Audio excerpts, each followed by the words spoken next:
জান্নাতে কিছু মানুষ যাবে, জান্নাতে যারা যারা যাবে তাদের চরিত্রে কি কি লক্ষণ থাকবে, তাদের চরিত্রে কি কি লক্ষণ দেখলে আমরা বুঝতে পারবো যে এরা এই সকল লোকগুলো আল্লাহর জান্নাতের বাসিন্দা হতে যাচ্ছে।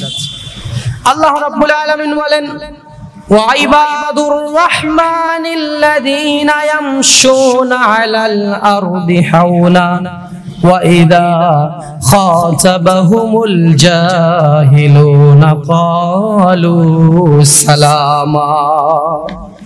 আল্লাহ বললেন, রহমানের বান্দা কারা শুনে নাও, জান্নাতি বান্দা কারা শুনে নাও। জান্নাতি বান্দাদের মধ্যে লক্ষণ থাকবে 12টি। কয়টি লক্ষণ থাকবে? ওয়াইবাদুর রহমান, রহমানের বান্দা তারাই, ইয়ামশুনা আলাল আরদি হাওনা, তারা যখন রাস্তা দিয়ে হেঁটে যাবে, আলাল আরদি হাওনা, তারা নম্র এবং ভদ্রভাবে রাস্তা দিয়ে হেঁটে যাবে। কোন সুবহানাল্লাহ। তাহলে জান্নাতি মানুষের প্রথম গুণ হবে কি? নম্র এবং ভদ্র হবে তারা। ইয়ামশুনা আলাল আরদি হাওনা, আল্লাহ বললেন খুবই নম্র ভাবে জীর্ণ শীর্ণ হয়ে রাস্তা দিয়ে হেঁটে যাবে, বুক টান টান করে যাবে না, অহংকার করবে না। এইটা হলো জান্নাতীদের একটা লক্ষণ। তারা খুব আস্তে আস্তে নম্র ভাবে হেঁটে যাবে। আবার এই আয়াতের ব্যাখ্যা এসেছে কথাবার্তা বলবে নরম সুরে, তাদের কথাবার্তা হবে ছোট ছোট, প্রয়োজনে তাদের আওয়াজ বড় করবে। আওয়াজ বড় করবে কখন? যখন বাতিল তার সামনে দাঁড়াবে, যখন তার সামনে অন্যায় হবে, তখন সে গর্জে উঠবে। আর সাধারণ মানুষের সাথে সে খুব ছোট্ট ছোট্ট আওয়াজে কথা বলবে। কিন্তু তার সামনে অন্যায় করা হলে, সাহাবীদের চরিত্র এরকমই ছিল, তারা মানুষের সাথে, নারীদের সাথে, শিশুদের সাথে খুবই কোমল আচরণ করতেন। আবার তাদের সামনে যদি কেউ অন্যায় করে ফেলতো, তাদের জন্য তারা ত্রাস হয়ে যেতেন। একাই হাজার হাজার মানুষের সামনে দাঁড়ায় যেত যুদ্ধ করার জন্য। তাদের চেয়ে সাহসী মনে হয় দুনিয়ায় কেউ নাই। আবার যখন তারা শিশু বাচ্চা মহিলাদের সামনে চলাফেরা করত, তাদের চেয়ে নম্র ভদ্র মনে হয় কেউ নাই। এইটা হলো সাহাবীদের চরিত্র ছিল, এইটা জান্নাতি মানুষের চরিত্র। ওয়াইবাদুর রাহমানিল্লাযীনা ইয়ামশুনা আলাল আরদি হাওনা, তারা খুবই নম্র এবং ভদ্র স্বভাবের হবে। এরপরে আল্লাহ রাব্বুল আলামিন বললেন, ওয়াইদা খাতাবাহুমুল জাহিলুনা ক্বালু সালামা। জান্নাতীদের 2 নাম্বার চরিত্র হবে, জান্নাতি মানুষ যখন এক জায়গা দিয়ে যাবে, কোনো মানুষ যদি তাদের সাথে তর্ক করতে চায়, কোনো বিষয়ে যদি তাদের সাথে তর্কাতর্কি করে, তারা বলবে ক্বালু সালামা। খাতাবাহুমুল জাহিলুনা ক্বালু সালামা। মূর্খ ব্যক্তি, অজ্ঞ ব্যক্তি, কিছুই জানে না এরকম মানুষও যদি তাদের সামনে এসে তর্ক করা শুরু করে, তারা তাদেরকে সালাম দিবে।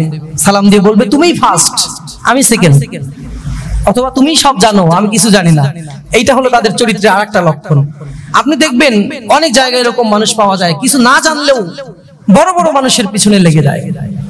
এখন ওই বড় বড় ব্যক্তি যদি জান্নাতি মানুষ হয়, তারা বলবে ক্বালু সালামা, কোরআনের ভাষা, তাদেরকে সালাম দিয়ে চলে আসবে। তাদেরকে বলবে, তুমি বুঝছো, আমি বুঝি নাই। যখন দেখবে এর সাথে তর্ক করে কোনো লাভ নেই, অর্থাৎ অনর্থক তর্ক তারা করবে না, অনর্থক কথা তারা বলবে না। একটা ঘটনা ঘটেই গেছে, ওইটা বলে তো আর ফিরায় আনা যাবে না। ওইটা বলে শুধু শুধু সময় নষ্ট করে অথবা একজন মানুষের সাথে মনোমালিন্য করে কোনো লাভ নাই। এরপরে 3য় নাম্বার লক্ষণ হলো, আমি শুরুতেই যেটা বলেছি, তাদের মনের মধ্যে সব সময় ভয় এবং আশা থাকবে। যারা জান্নাতি ব্যক্তি আল্লাহর, তাদের মনের মধ্যে, কলিজার মধ্যে আল ঈমানু বাইনাল খাউফি ওয়ার রিদা, ভয় এবং আশায় পরিপূর্ণ থাকবে। তারা শুধুমাত্র ভয় পাবে না, আবার শুধুমাত্র আশাও করবে না। অনর্থক আশা করবে না, অনর্থক ভয়ও পাবে না। তাদের সামনে দরিদ্রতা আসবে, তাদের সামনে বিপদ আসবে, তাদের সামনে তাদের সন্তান হারাবে, স্ত্রী হারাবে, আত্মীয় স্বজন হারাবে, বিভিন্ন রকম পরীক্ষা আসবে। এই পরীক্ষার সময় তারা হতাশ হয়ে যাবে না। অনেকে আছে আমাদের যুবক ছেলেপেলেদের মধ্যে, হতাশায় পড়লে, চিন্তায় পড়লে, টেনশনে পড়লে তারা খারাপ পথে চলে যায়। এইটা হলো শয়তানের একটা প্ররোচনা। শয়তান আপনার মনের মধ্যে ওরকম আরো প্ররোচনা ঢুকায় দেয় যে ওই কাজে যা, তুই তোর দুঃখটা ভুলে থাকতে পারবি। আসলে না, দুঃখ কখনো ভুলে থাকা যায় না। দুঃখকে মোকাবেলা করার জন্য আল্লাহ রাব্বুল আলামিন মানুষকে বানিয়েছেন। মানুষ কষ্ট, সহিংসতা, দুঃখ, কষ্ট, শান্তি, সুখ, এই সবগুলো উপভোগ করবে। এই সবগুলোই টিকে থাকার জন্য তারা মোকাবেলা করবে। এই শক্তি এবং সামর্থ্য দিয়েই আল্লাহ মানুষকে বানায়েছেন। আল্লাহ মানুষকে কখনো এতটা দুঃখ দেন না যতটা দুঃখ ওই মানুষের সহ্য করার ক্ষমতা নাই। আপনার যতটুকু দুঃখ কষ্ট সহ্য করার ক্ষমতা আছে আল্লাহ আপনাকে অতটুকুই দিবেন, এর বেশি দিবেন না। 3 নম্বরের গুণটা হলো জান্নাতি মানুষ তারা ভয় করবে, আশাও রাখবে। তারা কখনো ভয় করবে, কখনো আশা রাখবে। এই দুইটার মাঝখানে মাঝামাঝি একটা অবস্থায় জান্নাতি মানুষগুলো সব সময় তাদের জীবন পরিচালনা করবে। কিয়ামতের দিন প্রত্যেকটা মানুষের যদি জান্নাতি বলে নাম ঘোষণা করে দেওয়া হয়, সবাইকে যদি বলা হয় সবাই জান্নাতে যাবে, শুধুমাত্র একজন মানুষ জাহান্নামে যাবে, আমি ওমর ভয় করি ওই জাহান্নামী ব্যক্তি না আমি না হয়ে যায়। আমার ভয় লাগে আমি কি ওই জাহান্নামী হয়ে যায় নাকি। সব জান্নাতি, একজন মানুষ জাহান্নামী, এরকম যদি ঘোষণা আসে হাসরের ময়দানে, আমি ওমরের ভয় লাগে ওই নামটা কি আমার হয় নাকি। আবার হযরত ওমর বলেছেন কাল কিয়ামতের দিন প্রত্যেকটা মানুষের যদি জাহান্নামের ঘোষণা হয়ে যায়, সবাই জাহান্নামে যাবে, একজন মানুষ শুধু জান্নাতে যাবে, এরকম ঘোষণা যদি হয়ে যায়, আমি ওমরের আশা আছে আমি ওমর ওই জান্নাতে যাব। কোন সুবহানাল্লাহ। এর মানে তিনি এরকমটাও আশা করেছেন সবাই জাহান্নামে গেলে একজন জান্নাতে যাবে, ওইটাই আমি। আবার সবাই জাহান্নামে জান্নাতে যাবে, একজন জাহান্নামে যাবে, ওইটাও আমি। মানে এরকম আশাও করতেন, ওরকম আশাও করতেন। এর নাম হলো আল ঈমানু বাইনাল খাউফি ওয়ার রিদা। ভয় এবং আশার মধ্যে হলো ঈমান নিহিত। আবার আপনি লক্ষ্য করুন, কোরআনুল কারীম খুলে দেখুন, প্রত্যেকটা সূরা, প্রত্যেকটা আয়াত আল্লাহ রাব্বুল আলামিন এমন ভাবে নাজিল করেছেন যেখানেই জান্নাতের কথা সেখানেই জাহান্নামের কথা, যেখানেই সুখের কথা তারপরেই দুঃখের কথা। মানুষ যেন বেশি খুশি না হয়ে যায়, আবার বেশি দুঃখেও যেন দুঃখিত না হয়। একটা ব্যালেন্স করে কোরআন আল্লাহ দিয়েছেন, একটা ব্যালেন্স পূর্ণ ভাবে কোরআনটা নাজিল করেছেন। জান্নাতের আয়াত, এরপরেই আপনি দেখবেন জাহান্নামের আয়াত। যেখানেই আযাবের আয়াত সেখানেই আল্লাহর নিয়ামতের বর্ণনা, আবার যেখানেই সুখের কথা তারপরেই দুঃখের কথা, অথবা দুঃখের কথার পরেই সুখের কথা। এই জন্য আল্লাহ এত সুন্দর ব্যালেন্স করে কোরআন নাজিল করেছেন, মানুষ যেন শুধু ভয়ে হতাশ না হয়ে যায়, আবার শুধু আশা না রাখে যে আমি মরলেই জান্নাত। আর 4 নম্বরে হলো জান্নাতি মানুষগুলো যখন দান করবে, দানের সময় কোনো কৃপণতা করবে না, আবার অনর্থক টাকা পয়সাও তারা খরচ করবে না। এটা আপনার পরিবারের জন্য আপনি টাকা পয়সা খরচ করতে কৃপণতা করবেন, এটাও একটা জাহান্নামীদের লক্ষণ। আবার যেটা প্রয়োজন নাই সেটাও আপনি করবেন, এটাও জাহান্নামীদের লক্ষণ। এটার ব্যাখ্যায় একটা হাদিস এসেছে। হাদিসটা হলো রাসূল কারীম সাল্লাল্লাহু আলাইহি সাল্লামের কাছে একজন ফকির আসলেন। একজন লোক এসে বললেন আমাকে একটা জামা দিতে হবে, গায়ের জামা চাইলেন। এখন রাসূলের কাছে জামা আছে একটা, কয়টা আছে? একটা জামা আছে রাসূলের কাছে। ফকির যখন বলল আমাকে জামা দিতে হবে, রাসূল তখন ওই জামাটা দিয়ে দিলেন। একটা জামাই আছে, জামাটা দিয়ে দিলেন।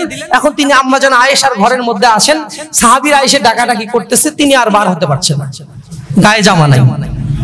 আল্লাহ রাব্বুল আলামিন কোরআন নাজিল করে দিলেন আর বললেন, এ হাবিব, তোমার কাছে যদি দুইটা থাকতো তাহলে না তুমি একটা দিতা। তোমার জামাই আছে একটা, এখন তুমি দিয়ে দিলে, এখন তুমি মানুষের সামনে জামা কিনবে। এই জন্য মুমিন ব্যক্তিরা এমন ভাবেও খরচ করবে না, এমন ভাবেও দান করবে না যাতে তারা নিঃস্ব হয়ে যায়, আবার এমন ভাবেও দান করবে না তাদের কাছে টাকা আছে কিন্তু দিবে না। তারা টাকা পয়সা একবারে পুঞ্জীভূত করে জমা করেও রাখবে না, আবার সবকিছু উজাড় করেও দিবে না। একটা ব্যালেন্স। কোরআন, আমি কিন্তু শুরু থেকেই বলছি, কোরআন একটা ব্যালেন্স পূর্ণ একটা সংবিধান। এর ব্যালেন্স আছে, যেখানেই জান্নাত সেখানেই জাহান্নামের কথা, যেখানেই আযাবের কথা সেখানেই রহমতের কথা, যেখানেই সুখের কথা তারপরেই দুঃখের কথা। একটা সুন্দর একটা ব্যালেন্স করে কোরআন নাজিল করা হয়েছে। সুতরাং এই কোরআন অনুযায়ী যারা জীবন যাপন করবে তাদের জীবনটা হবে ব্যালেন্স পূর্ণ, তাদের জীবনে এরকম হতাশাও আসবে না, আবার ভয়ও আসবে না। তাহলে 4 নম্বরের লক্ষণ হলো তারা যখন দান করবে, এই দান করার সময় তারা একটা ব্যালেন্স বজায় রাখবে, বেশিও করবে না আবার কমও করবে না। এরপরে 5 নম্বরে আল্লাহ বললেন, ওয়াল্লাযিনা লা ইয়াদউনা মা'আল্লাহি ইলাহান আখার। তারা যখন জিকির করবে তারা শুধুমাত্র আল্লাহর নামেই জিকির করবে। কার নামে জিকির করবে? শুধুমাত্র আল্লাহর নামেই জিকির করবে।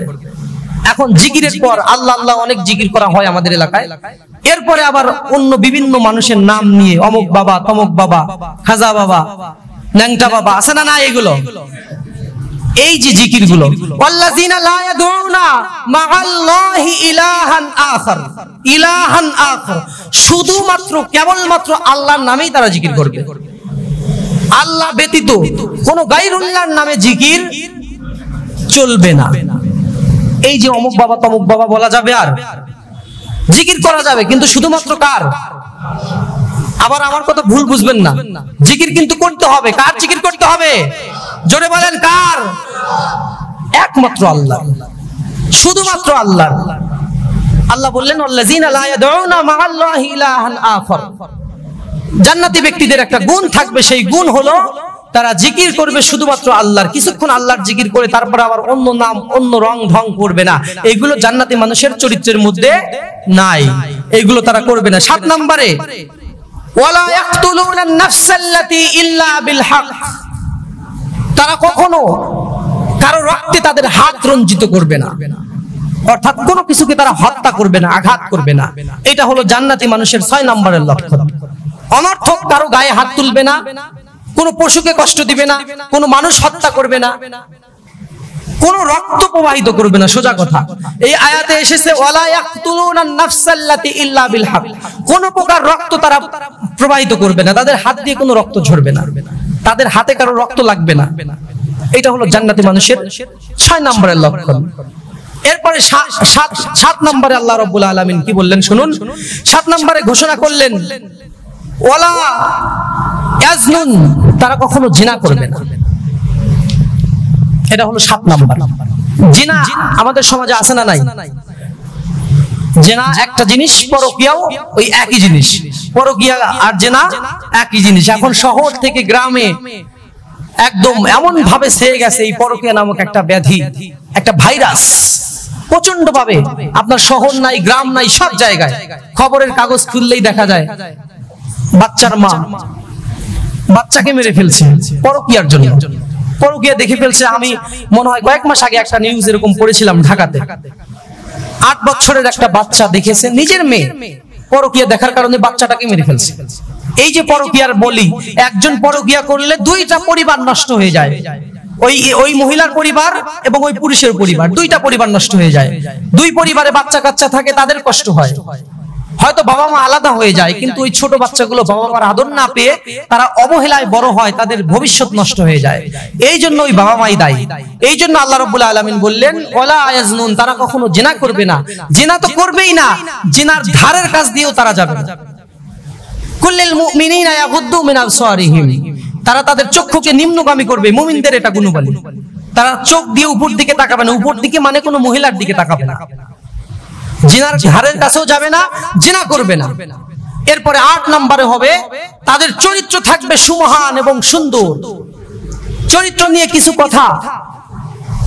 আমাদের এই যে আজকে নোটিশ এসেছে পৌরসভা আপনাদের সমাজ আশেপাশের এলাকাগুলোকে পরিষ্কার রাখার জন্য নোটিশ দিয়েছে পৌরসভা থেকে।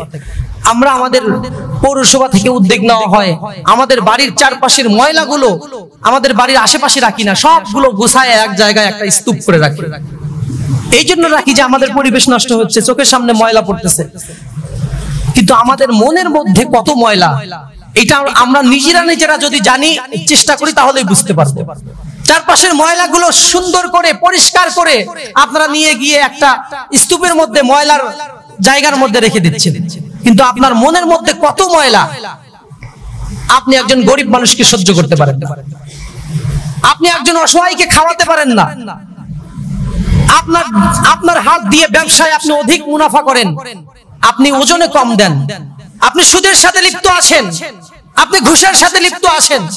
আপনার মনের ময়লাগুলো যদি একত্র করা হয়, এই পুরো পৃথিবী আপনার মনের ময়লা দিয়ে সয়লাভ হয়ে যাবে। ঠিক কিনা বলেন? এত ময়লা আপনার মনের মধ্যে জমা আছে, আপনি এবং আমি, আমাদের সবার মধ্যে। এই মনের ময়লা দূর না করে আমরা এই যে পরিবার এত সুন্দর করে আমরা পরিবেশগুলো পরিষ্কার করে রাখছি, কিন্তু আমরা আমাদের মনের ময়লার দিকে তাকাই না। আপনি তখনই বুঝতে পারবেন যে আমার মনের মধ্যে কোনো ময়লা নাই, যখন আপনার সামনে কোনো মানুষ ছোট মনে হবে না। আপনি কোনো মানুষকে ছোট মনে করবেন না, আপনি কাউকে গরিব মনে করবেন না, কাউকে দুর্বল মনে করবেন না, কাউকে অসহায় মনে করবেন না। সব সময় আপনার মনের মধ্যে কলিজার মধ্যে ভয় থাকবে একজনের, চিল্লায় বলেন তিনি কে? এইটা যখন আপনার কমপ্লিটলি আপনার মধ্যে চলে আসবে, তখন আপনি মনে করবেন আপনার মনটা পরিষ্কার হয়েছে। এই জন্য আমাদের পরিবেশ যেরকম পরিষ্কার রাখা দরকার, আমাদের নিজেদের মনগুলো ওই রকম ভাবে পরিষ্কার রাখা দরকার। পরিষ্কার পরিচ্ছন্ন মন যদি আপনার থাকে, আপনার মাথার মধ্যে পরিষ্কার এবং সুন্দর সুন্দর চিন্তা ঘুরপাক খাবে। কার স্ত্রী কেমন দেখতে এইটা আপনার মাথার মধ্যে আসবে না, পরকীয়ার চিন্তা আসবে না, সম্পদ, অন্যের সম্পদ দখল করার চিন্তা আপনার মধ্যে আসবে না। আপনার মধ্যে চিন্তা আসবে কিভাবে জাহান্নাম থেকে বাঁচা যায়, কিভাবে এই সমাজের ঘটে যাওয়া অন্যায়গুলোর বিরুদ্ধে দাঁড়ানো যায়, এই সমাজের অসহায় মানুষগুলোকে কিভাবে তাদের অধিকার ফিরিয়ে দেওয়া যায়। এরকম চিন্তা ভাবনা, সুন্দর সুন্দর চিন্তা ভাবনা আপনার মধ্যে আসবে। তখন আপনার দ্বারা ভালো ভালো কাজ হবে। এই কাজগুলো করেই আপনি ইহকালীন শান্তি এবং পরকালীন মুক্তি পাবেন। ইহকালীন শান্তি এই জন্য বললাম, আপনি যখন ভালো ভালো কাজ করবেন দেখবেন অন্যকে খাওয়ালেই শান্তি, নিজে খাইলে শান্তি পাওয়া যায় না ভাইরা। এরকম যদি একটা পৃথিবী হয়, আপনাকে একটা বিল্ডিং এর মধ্যে বন্ধ করে দেওয়া হয়েছে, ওই বিল্ডিং বড় একটা বিল্ডিং, ওখানে সব রকম সুযোগ সুবিধা আছে, আপনি যা যা পছন্দ করেন, আপনি নারী, গাড়ি, বাড়ি, আপনি যা যা পছন্দ করেন সবই দেওয়া হয়েছে, কিন্তু আপনার সাথে কোনো সামাজিক কোনো মানুষের কোনো সম্পর্ক নাই, তাহলে আপনার হয়তো 2-4 দিন এগুলো আপনি এনজয় করবেন, এরপরে আপনার আর ভালো লাগবে না। কোন মানুষ ছাড়া জনমানবহীন একটা এলাকায় আপনি যদি থাকেন, সবকিছু আপনার সাথে আসে, কিন্তু আপনার এই আরামায়েশ গুলো ভালো লাগবে না, কারণ শুধুমাত্র ভোগ করলেই শান্তি পাওয়া যায় না। ত্যাগে হলো শান্তি। আপনি যখন আপনার স্ত্রী, আত্মীয় স্বজন, বাচ্চা কাচ্চাকে খাওয়াতে পারবেন, তাদের খাওয়ালে, তাদের একটা ভালো কিছু দিলে আপনার শান্তি লাগবে। এখানে যারা আছেন, যাদের বয়স যুবকের পর্যায়ে আছে অথবা তার চেয়ে বড়, ছোট মানুষ বাদ দিয়ে যারা আছেন, আপনারা প্রত্যেকেই নিজেদের বিবেকের সাথে একটু বুঝে দেখবেন, আপনার স্ত্রীকে, আপনার আত্মীয় স্বজনকে, আপনার বাচ্চাকে একটা কাপড় কিনে দিলে আপনার ভালো লাগে। নিজে অনেক দামি কাপড় পরলে আপনার ভালো লাগে না, কিন্তু যদি আপনার ছেলেকে দিতে পারেন, আপনার স্ত্রীকে দিতে পারেন, আপনার দেখবেন ভালো লাগবে। এই যে একটা স্যাটিসফ্যাকশন, ভিতর থেকে শান্তি, এই শান্তিটা আপনি তখনই পাবেন যখন আপনি মুমিন হবেন। এইটা হলো জান্নাতি মানুষগুলোর 8 নম্বরের গুণ। তাদের চরিত্র হবে সুন্দর, তাদের চরিত্রে শুধু দয়া আর দয়া থাকবে, দয়া ছাড়া কিছুই থাকবে না। এর আগের জমায় বলেছিলাম জাহান্নামী মানুষের চরিত্রে কি থাকবে না? দয়া থাকবে না। আর জান্নাতি মানুষের চরিত্রের মধ্যে দয়া থাকবে, শুধু থাকবে না, প্রচন্ড আকারে থাকবে, খুব বেশি পরিমাণে থাকবে। তাদের সামনে কেউ অন্যায় করলে তাদের কষ্ট লাগবে, তারা চেষ্টা করবে বাধা দেওয়ার জন্য, যতটুকু শক্তি আছে ততটুকু দিয়েই বাধা দেবে। তাদের সামনে কেউ অধিকার হারা হলে তাদের অধিকার ফিরিয়ে দেওয়ার জন্য তারা লড়াই করবে। এই জন্য জান্নাতি মানুষের চরিত্র হবে সুন্দর, নরম, ভদ্র। তাহলে আমি প্রথম নাম্বার বলেছি, ওয়াল্লাযীনা ইয়ামশুনা আলাল আরদি হাওনা, তারা যখন রাস্তা দিয়ে হাঁটবে তারা নম্র ভদ্র ভাবে হাঁটবে। তাদের হাঁটা দেখলেই বোঝা যাবে যে না, এরা জান্নাতি লোক। এই গুণগুলো আমরা অর্জন করার চেষ্টা করব। আমরা যখন রাস্তা দিয়ে হাঁটবো তখন এইগুলো আমরা খেয়াল করে হাঁটবো। 9 নম্বর একটা কথা বলেই শেষ করব। 9 নম্বরটা হলো, তারা যদি রাস্তা দিয়ে হেঁটে যেতে কোনো অশ্লীল কোনো কাজ দেখে, হয়তো আপনি রাস্তা দিয়ে হেঁটে যাচ্ছেন, দেখছেন গান বাজনা হচ্ছে এক জায়গায়, এই গান বাজনার জায়গাগুলো থেকে তারা ওখানে উকি ঝুঁকি দিবেন, তারা পাশ কেটে চলে যাবে। মানে যেখানে গান বাজনা হচ্ছে, উনি যদি বুঝতে পারে ওই সামনে অশ্লীল কোনো কাজ হচ্ছে, ও অনেক দূর দিয়ে সে চলে যাবে, ওখানে গিয়ে একটু উকি ঝুঁকি দিয়ে তারপরে যাবে না, অন্য সাইড দিয়ে চলে যাবে। এইটা হলো 9 নম্বরের গুণ। এই পর্যন্ত আজকে বললাম, বাকিগুলো বলার চেষ্টা করব আগামী জুমায় ইনশাআল্লাহ। আর আমরা চেষ্টা করব যে কয়েকটাই বললাম